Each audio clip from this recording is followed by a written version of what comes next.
This Family Life News podcast is made possible by the support of listeners like you.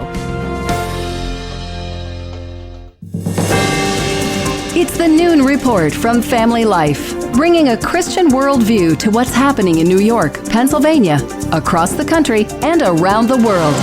Weather with Kevin Williams, plus special features and reports with the Family Life News team. Now, here's what's happening.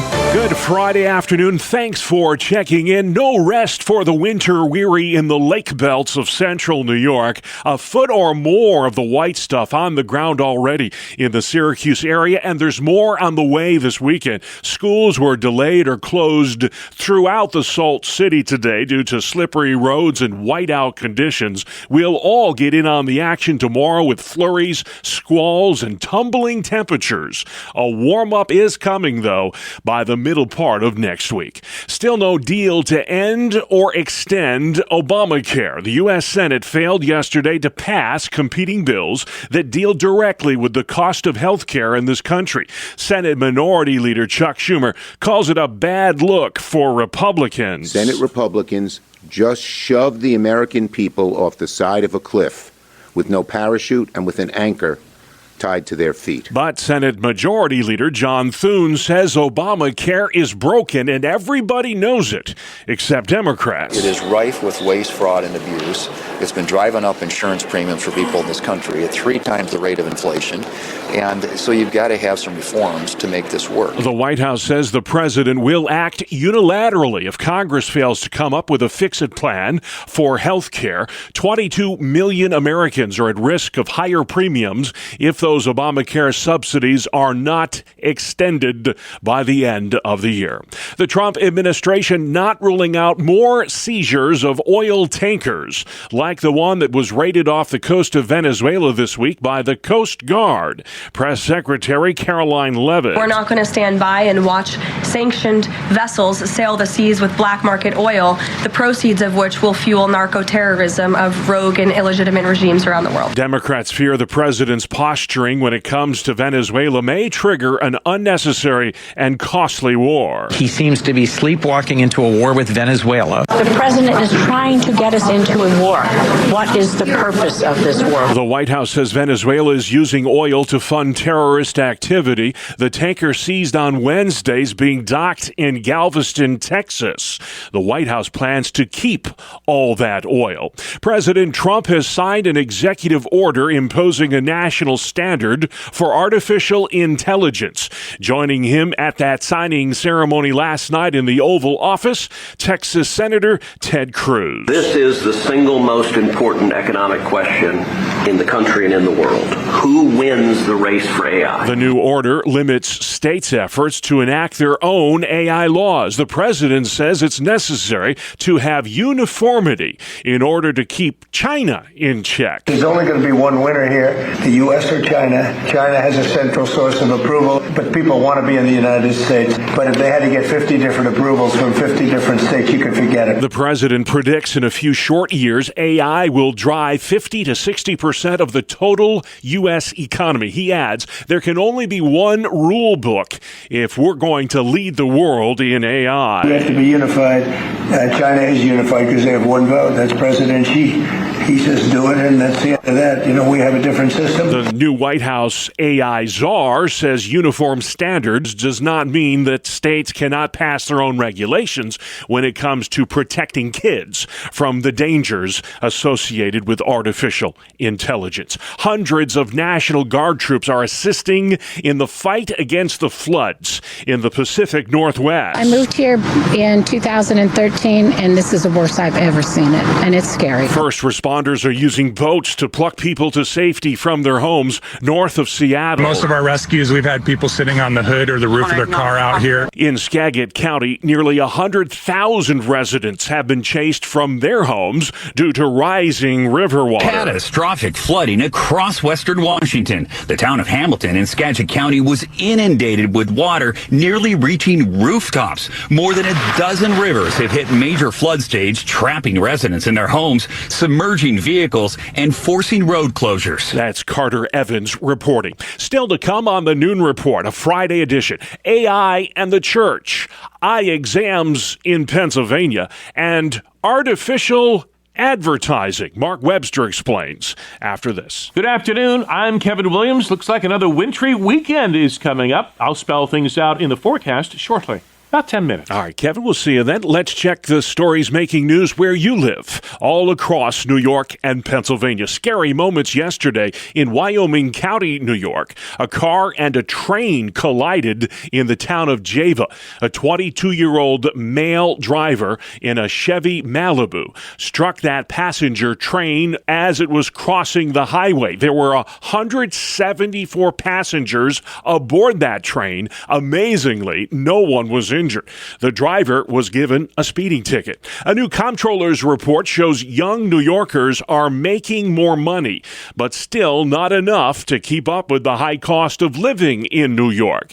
The cost of housing especially is keeping many Gen Zers from being able to call New York home. State Comptroller Tom DiNapoli says if the affordability issue is not addressed, the mass exodus from New York will continue. We do not want our main export to be our younger New Yorkers. We want to keep them here. New York leads the nation as the state with the highest rate of out-migration. Area businesses are facing a coin shortage now that the U.S. Mint has stopped making pennies. Denny Lyles runs the Twin Pine Farm Country Store near York, Pennsylvania. He says even though nearly 80% of his sales are cashless, they still need that 1 cent piece. We go through about $7 to $10 worth of pennies a week. Store owners like Lyles have started rounding up and rounding down prices to even out the change at the checkout line. They're even buying pennies now from customers due to the coin shortage. Everybody's just bringing us pennies, and we're buying pennies from people, and everybody's dropping this stuff off, and it's like it's been amazing. Steve Sinsabus of Red Lion, PA, sold a jar of pennies recently at a grocery store near him. He's thinking of maybe expanding his business. It's Christmas season, right? You know, maybe I'll wrap up a few pennies and give them away as gifts. The U.S. Mint says there are currently anywhere from 250 to 300 billion pennies in circulation, and they are still allowed as legal tender. Someone who knows a thing or two about pennies is Pennsylvania State Treasurer Stacey Garrity. She is racking up the endorsements now in her bid to become Pennsylvania's first female governor. The Republican has the endorsement of the Auditor General Tim Dufour and the endorsement of the State Attorney General Dave Sunday. State Senator Doug Mastriano is thinking of running for governor too, and he could challenge Stacey Garrity in a GOP primary next year. Well, is it real or is it AI? New York is moving to eliminate some of the guesswork when it comes to artificial intelligence in advertising. Here's Family Life's Mark Webster. Yeah, you may soon be seeing advertising with this disclaimer: AI-generated synthetic performers. Governor Kathy Hochul yesterday signing off on a pair of new laws. One requires anyone who produces or creates an ad to identify whether it includes computer-generated actors. The other requires heirs or executors to grant consent before a person's name, image, or likeness can be used for commercial purposes after their death. Hochul says the intent is to set a clear standard that keeps pace with rapidly evolving technology that continues to blur the lines between what's fake and what's real. Mark Webster, Family Life News. All right, thank you, Mark. Few things made as big a splash on the world scene this year as artificial intelligence. In fact, it was recently named Time Magazine's Person of the Year due to its influence. But what kind of influence is AI having on the church?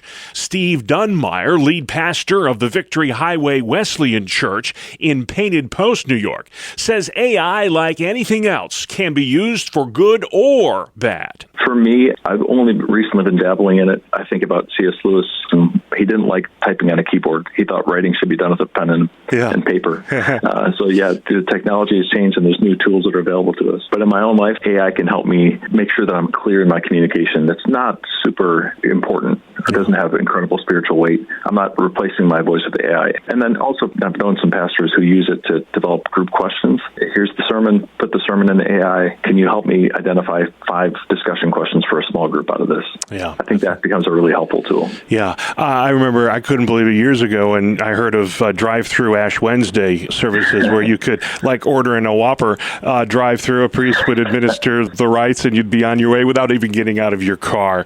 And now, Steve, we have these AI-powered apps that let you text with Jesus. It's actually called that, Text with Jesus, or Talk to the Bible. I'm just wondering, when I think of faith, we talked about that human touch and the authenticity and how personal faith is. Can anything good result from an app that allows you to text with Jesus? I imagine you get a response from a chatbot Jesus. I don't mean to sound sacrilegious here, but is this something that we need to avoid altogether? How did we get to this point, I guess is what I'm asking. Yeah, I have big cautions around that. I mean, I believe the Lord can speak through a donkey as he did in the Old Testament and draw the wise men through a star in the sky, but still that gives me great caution to say this is the Lord. You're speaking with the Lord himself. So yeah, I think there can be an idolatry of technology or an over-reliance or a hasty adoption of it without understanding the full implications. I just want to close by having you make sense of this technology. It can be good or bad, but when it comes to faith, when it comes to evangelism, when it comes to outreach, when it comes to those things, deeply personal things, how do you make sense of it all as a pastor and as a human being?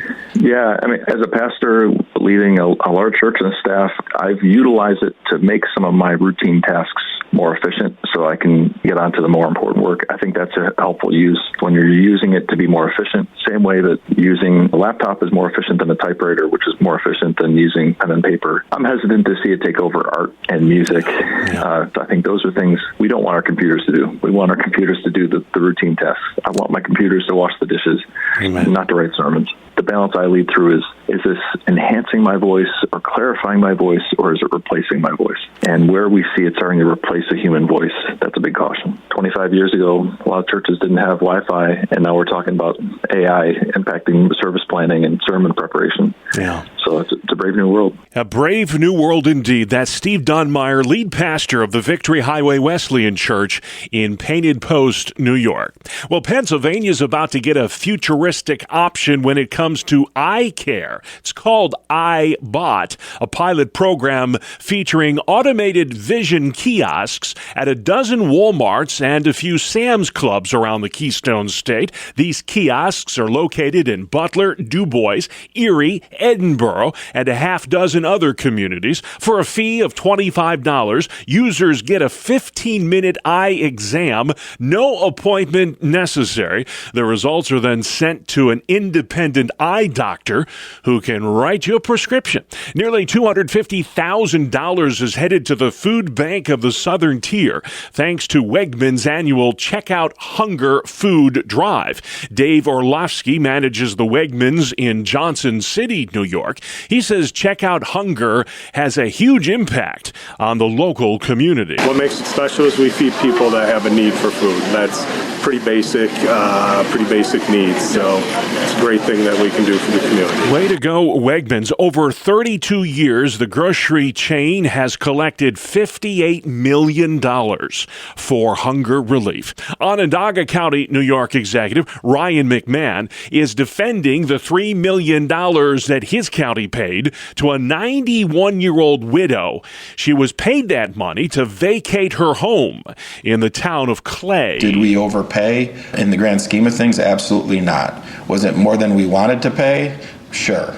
But we do have new assets. We do have this historic project going forward, which is going to create thousands of jobs, billions of dollars of investment. Azalea King will get $3 million to vacate her home to make way for that massive Micron project. King sued the county after being served an eviction notice. Ground will be broken on the computer chip making facility in just a few more weeks. Sports is next. It's the 2-minute drill on the Family Life Noon Report.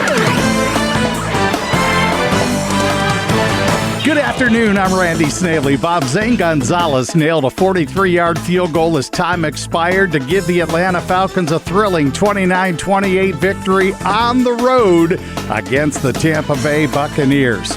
Kirk Cousins completed 30 of 44 passes for 373 yards and 3 scores for the Falcons. The Bucs have now lost 5 of their last 6.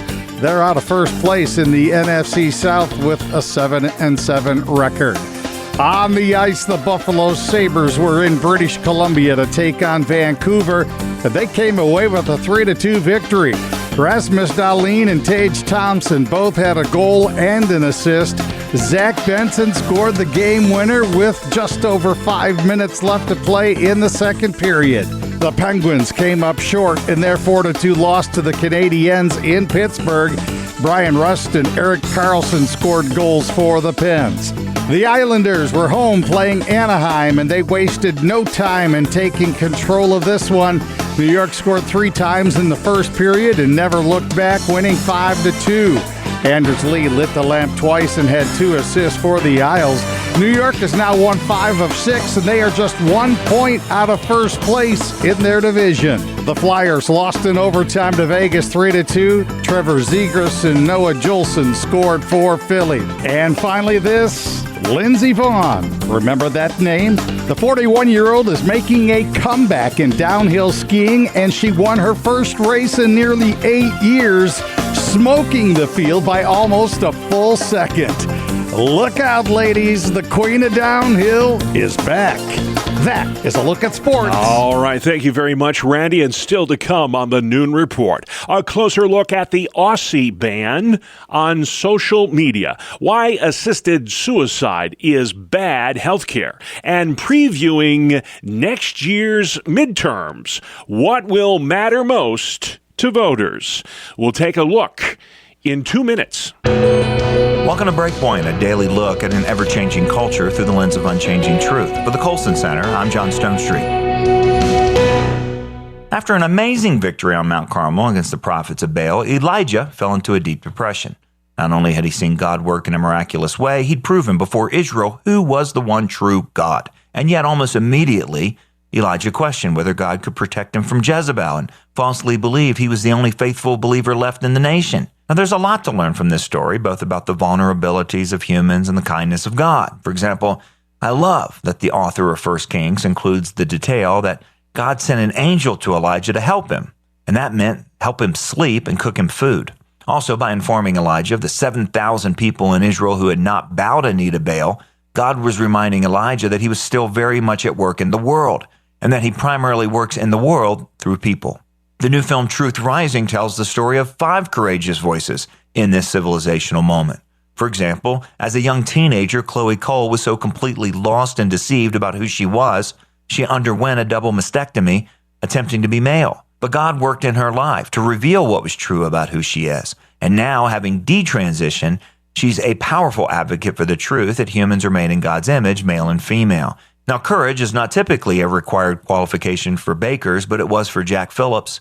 One afternoon, Jack took a stand when asked to design a cake with a message that was not true. That stand led to 13 years of attacks by the state of Colorado and one of the most consequential First Amendment wins of our lifetime, and several conversions to Christ. Again, God was at work.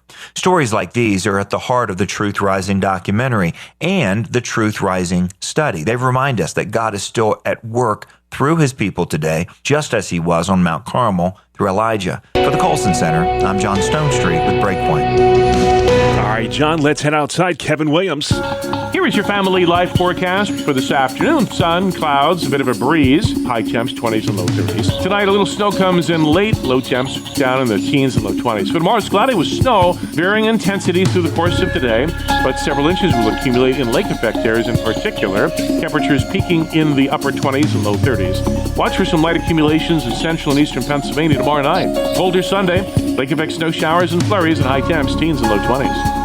All right, thank you, Kevin. It is Friday, folks. Congratulations, you made it. And this is the Noon Report on Family Life.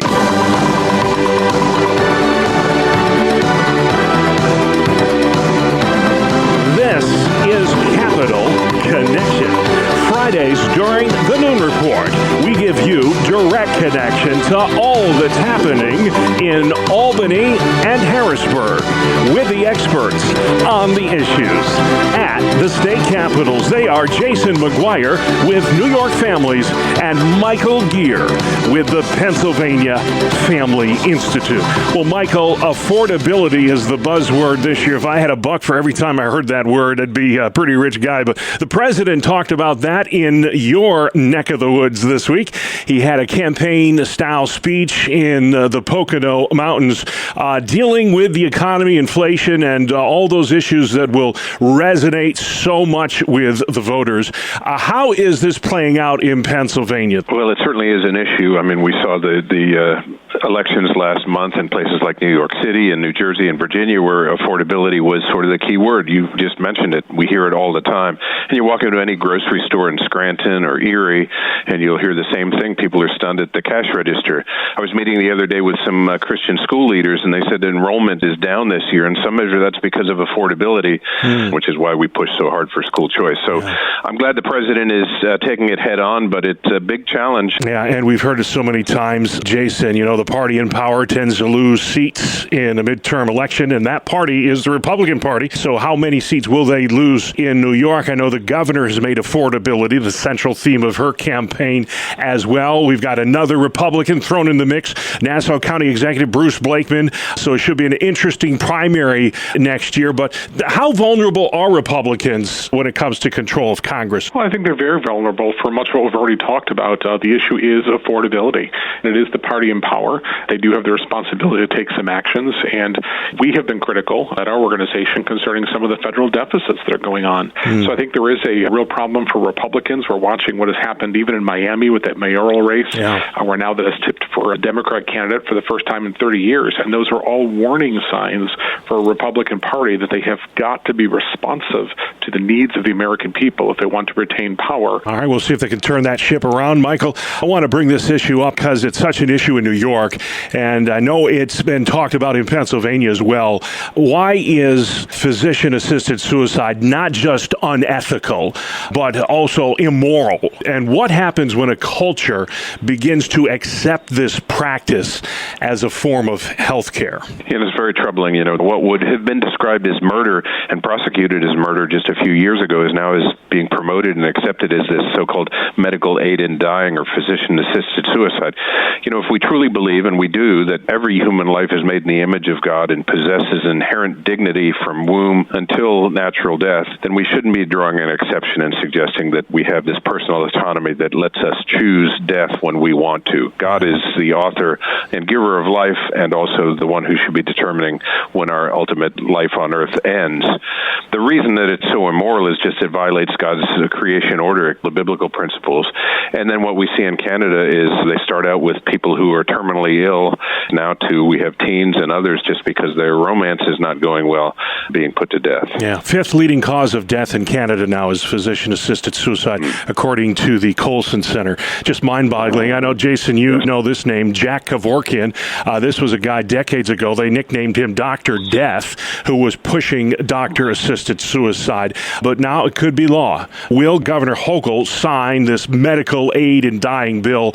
Do you think that last week's protest, which you were involved with, had any impact on her decision-making this late in the game? You know, I think we're still waiting to see with bated breath what the governor is going to do on this issue of state-sanctioned suicide. But I do think that efforts that are making a difference, like the candlelight vigils that were held in 4 cities across New York last week, like the 25,000 communications that have been pouring into her office opposing this, are causing pause. If this was a bill that she wanted to sign, I think she would have quickly done so. She is proposing some amendments. We're waiting to see whether the advocates for state-sanctioned suicide will find themselves agreeable to those. If there's a rift there between what the governor wants, what the legislature and those advocates for assisted suicide want, well, that bill could just be vetoed and not become law. And I would encourage listeners all across your listening range to be in prayer for the governor that God will turn her heart to do what is right on this issue. I want to spend a couple minutes, guys, talking about social media because it is so much a part of our speech now. And we all saw the news this week, Michael, Australia becoming the first country to issue a nationwide ban on social media for teenagers.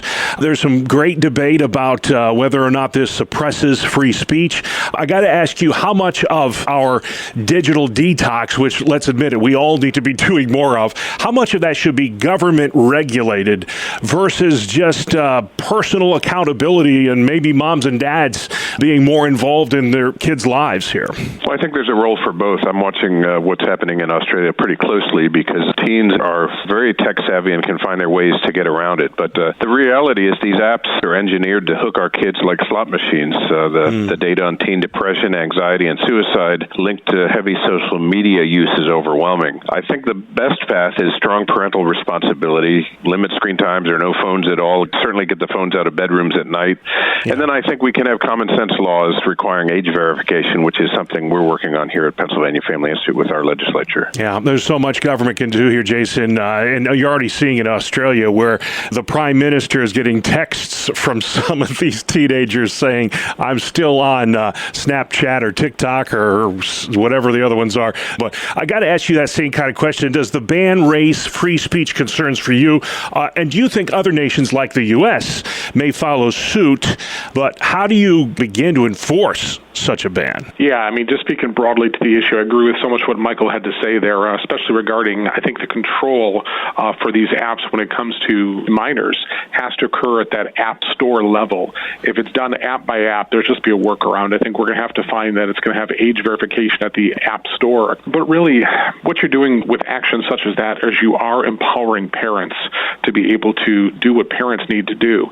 And that's the challenge with technology today, is even if you're applying the best parental principles and you're loving your kids, you're teaching them how to do it right, use social media responsibly, they're going to go to school and they're going to find someone else's phone or someone else's device that may not have the same protections on it. I think that's the important part to realize, is why there's a line here for government to get involved, is we cannot allow just the victimization of these kids to continue. Yeah. There was a story just this week, and I believe it was the Wall Street Journal, that talked about the fact that these sexual predators can still go onto these accounts and interact with these kids. Yeah. And that's where you're going to have to find ways to protect kids from sexual predators and the other dangers that are lurking on social media. And sadly, it's become a life and death issue. When you look at even this week of the hearings in the U.S. Senate on sextortion, there have been over 30 suicides in this country because of this online activity. So hopefully this will work, what they're doing in Australia. Michael, cost of living adjustments, a big story out of Pennsylvania this month. State lawmakers are getting a pay raise, about $113,000 a year, third highest in the country. But many are saying, hey, when the budget is 4.5 months late, is this deserved? I know they have no control over this pay raise, but what are your thoughts on these controversial COLAs in Pennsylvania? Yeah, I can understand why people are upset, especially when they see the legislature not doing their job in terms of getting the budget done on time. The Constitution's pretty clear that it should be done by June 30th. There's lots of blame to go around on that. And then to get a cost of living increase and being paid through that time period really irritates a lot of Pennsylvanians. That cost of living increase, that automatic thing, happened after the 2005 pay raise, which resulted in a lot of lawmakers losing their seats because at that time they had to vote for that pay raise. I think we can return to that. I think that's the right way it should be done, that they have to make a vote and do it publicly so that people know when their elected officials are making those choices. All right, maybe they'll vote to go part-time for sure if they have to do that. We'll see. Jason, we talked about that last week. For several years now, I think it goes back to 2019, under the Cuomo administration, New York has not allowed religious exemptions for childhood immunizations. But that could be changing. If you would explain what's going on in the courts when it comes to vaccine mandates in New York. Yeah, you're correct. In 2019, the state of New York removed the religious exemption from the vaccination requirements to attend school here in the Empire State. As a result of that, many parents objected, but there was a case that was brought on behalf of some Amish families and Amish schools in the Rochester area, and our friends at First Liberty are actually challenging that in court. What's interesting is First Liberty and these Amish individuals lost the case in 2 federal courts, But then as they got to the Supreme Court said, wait a second, there was a decision back in June known as Mahmoud versus Taylor. That was a religious liberty case I think will also aid parental rights in many ways. And the Supreme Court said to the lower court, the Second Circuit, you need to go back and take a look at this case in light of Mahmoud. And that indicates that the Supreme Court may very well be willing to see those religious exemptions returned for students in New York and all across the country. All right, that have to be the last word this week, but if you have questions about any of the topics discussed in a lively debate this week, or you simply would like to learn more about New York families doing a great job standing up for families in Albany, Jason McGuire, where can folks find you online?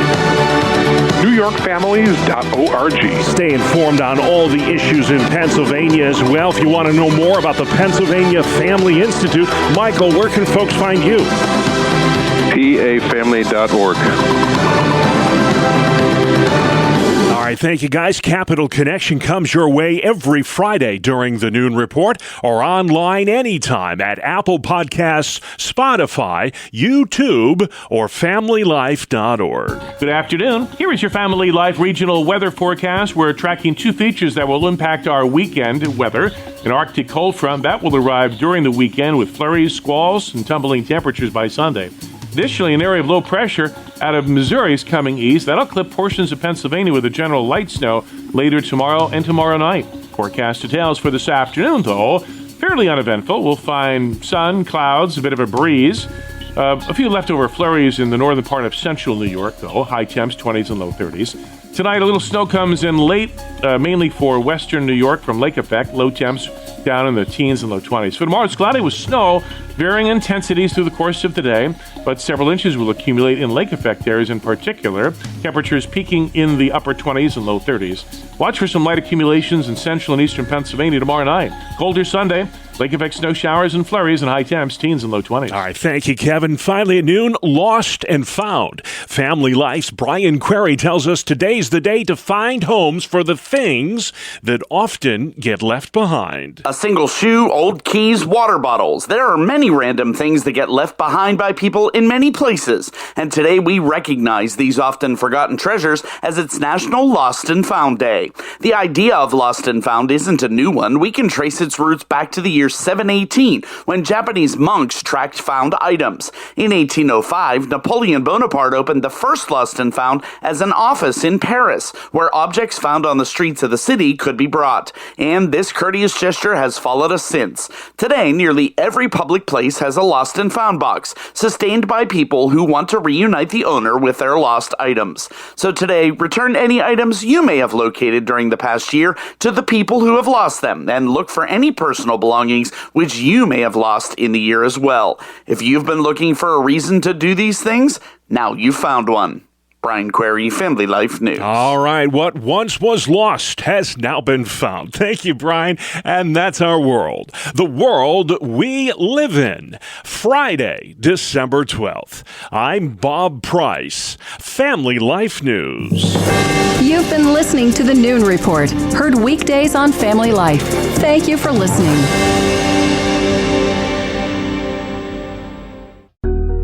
Thank you for listening to this Family Life News podcast. If you've been encouraged by what you've heard, please share it with others and click the subscribe button to automatically receive future episodes. Family Life is a listener-supported ministry. Podcasts like this are made possible by your financial partnership. Find out more at FamilyLife.org.